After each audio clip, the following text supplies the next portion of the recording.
Hi everyone, welcome to the current affairs for March 23rd, 2026.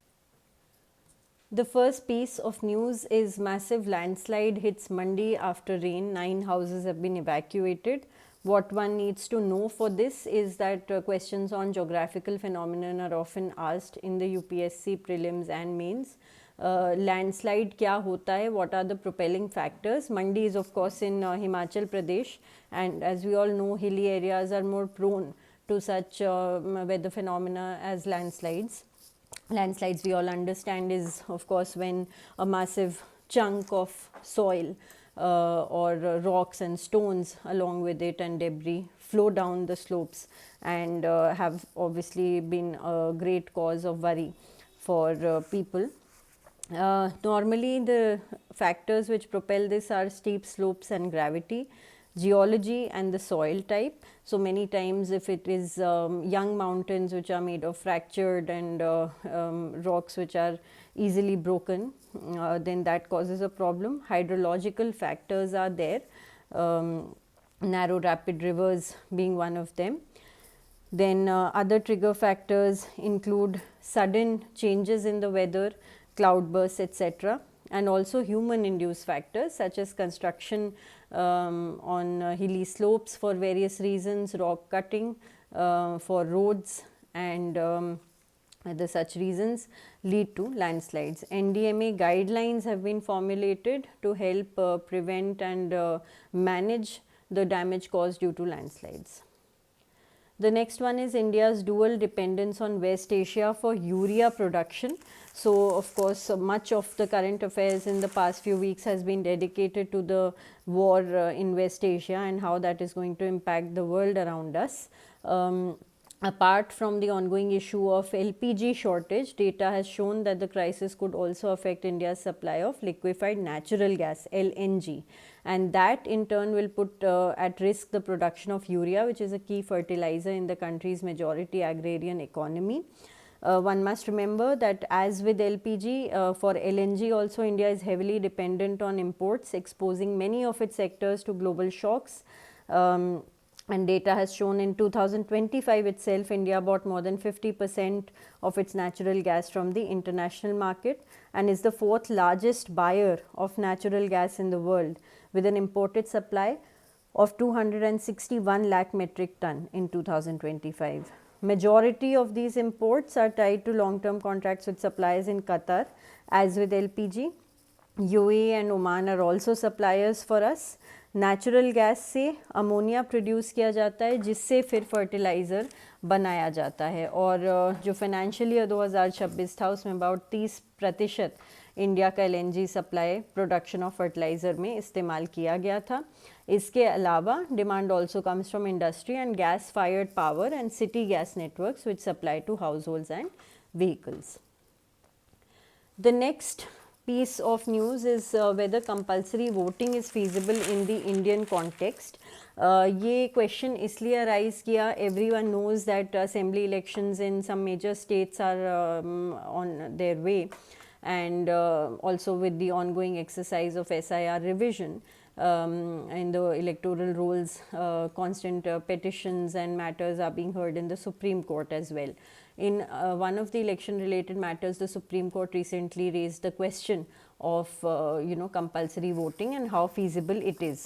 इस संबंध में mainly हमें जो जानना है फैक्चुअली वो ये है कि article 326 of the constitution gives the right to every citizen to vote without any discrimination, और जो सेक्शन 19 है रिप्रेजेंटेशन ऑफ पीपल्स एक्ट 1950 का,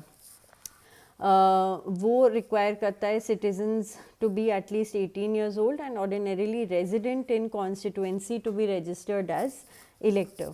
Section 62 of the Representation of People Act 1951 gives right to every person whose name is entered in the electoral roll of the constituency to be able to vote. ये सारी चीज़ें हैं, इनको देख के ये पता चलता है कि yes, it is a statutory right, but it is not a legal duty and it is not a fundamental duty. तो Dinesh Goswami committee electoral reforms पे 1990 में सेटअप की गई थी इस क्वेश्चन को एक्सप्लोर करने के लिए, but they were also not in favour of compulsory voting. What they suggested is measures to increase voting through increasing awareness.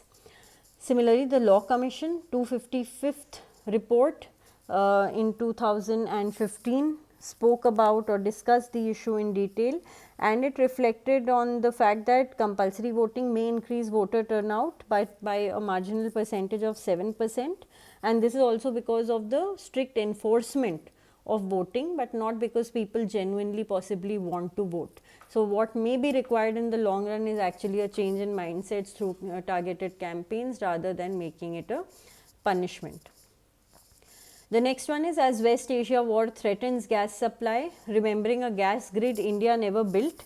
ये इंटरेस्टिंग इसलिए है बिकॉज जब भी ऐसे सिचुएशंस की बात होती है जिसमें कि अभी सब दुनिया जूझ रही है एनर्जी क्राइसिस में, तो अगर उससे रिलेटेड कोई सिमिलर इंस्टेंस पहले हुआ है या कोई सोल्यूशन पहले ढूंढा गया था, प्रपोज किया गया था, तो one must know about it.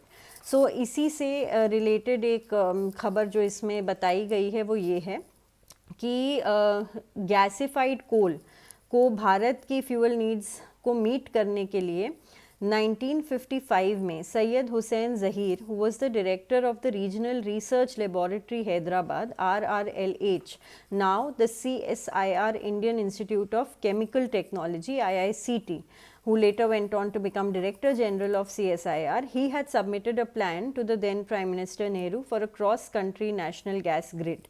इसमें envisioned ये था कि use of fuel gas produced from gasifying of coal and its supply through pipelines for domestic and industrial use. Initially इस प्लान को बहुत ज़्यादा फिलिप नहीं मिला, इसको इनफीजिबल और बहुत अच्छा नहीं माना गया. बट लेटर ऑन जैसे जैसे लोगों को रियलाइज़ हुआ कि navy needed an alternative, one of the major trigger factors to drive home the utility of this project was the oil shock in October 1973. और इसमें हुआ क्या था ऑयल शॉक में कि जो मेंबर्स थे ओपेक के, organisation of petroleum exporting countries, they had cut oil production and slashed exports to protest the US's support for Israel in the Yom Kippur war. और इसीलिए ये माना गया कि हमें ऑल्टरनेटिव सोर्सेज की ज़रूरत है. इनफैक्ट बाद में पब्लिकली एडमिट किया गया कि उस प्रोजेक्ट को थोड़ा और ध्यान देना चाहिए था. हाल के समय में सिमिलर लाइंस पे नेशनल गोल गैसिफिकेशन मिशन की बात हुई है, which India has launched in 2021 aiming to gasify 100 million tons of coal by 2030. और कोल इंडिया लिमिटेड और BHEL ने एक नई कंपनी फ्लोट की है, Bharat Coal Gasification and Chemicals Limited, 2024 में, जो क्लीन कोल टेक्नोलॉजीज़ पे काम करेगा. आखिरी खबर है what insurance numbers do not reveal. ये एक इंटरेस्टिंग कॉन्सेप्ट के बारे में बात करता है और कभी कभी इस पे सवाल भी आया है कि इंश्योरेंस डेंसिटी और इंश्योरेंस पेनिट्रेशन क्या होता है. तो जो इंश्योरेंस डेंसिटी होती है, that is the average premium paid per person and is usually expressed in US dollars. On the other hand जो इंश्योरेंस पेनिट्रेशन होता है, that is the total premium collected by insurers as a percentage of the GDP. तो कहा यह जा रहा है कि while a lot of times जब इंश्योरेंस सेक्टर की बात होती है तो इन दोनों फैक्टर्स या मार्कर्स पे रिलाई किया जाता है, but they are not very good indicators of how effective insurance policies are in India. And when we say effective, what we mean is ki are they able to actually make families financially secure if the main earning member dies, or whether insurance is serving its most important social purpose, that is of protecting households against sudden loss of income. तो इसके लिए इस article में ये बोला गया कि जो प्रीमियम टू GDP होता है, for example, it is essential measure of industry revenue relative to the size of the economy. इसलिए एक पर्टिकुलर सेट ऑफ फैमिलीज़ या नंबर ऑफ फैमिलीज़ को वो कैसे अफेक्ट कर रहा है वो बहुत क्लियर नहीं पता चलता. सिमिलरली इंश्योरेंस डेंसिटी जो होती है उससे कई बार कंपेयर किया जाता है इंडिया को रिचर कंट्रीज़ के साथ, लीडिंग टू द कंक्लूजन कि Indians are under insured because they spend less on insurance. But such comparisons actually ignore income levels and cost of living. क्योंकि अगर कोई मॉडेस्ट इनकम वाली कंपनी कोई family है भारत में, तो वो एक ग्रेटर फाइनेंशियल कमिटमेंट कर रहे हैं relative to income than a family which is paying a higher premium in a developed economy. इसलिए इस आर्टिकल के मुताबिक there should be a broader range of factors taken into account to determine whether insurance policies are effective. Thank you.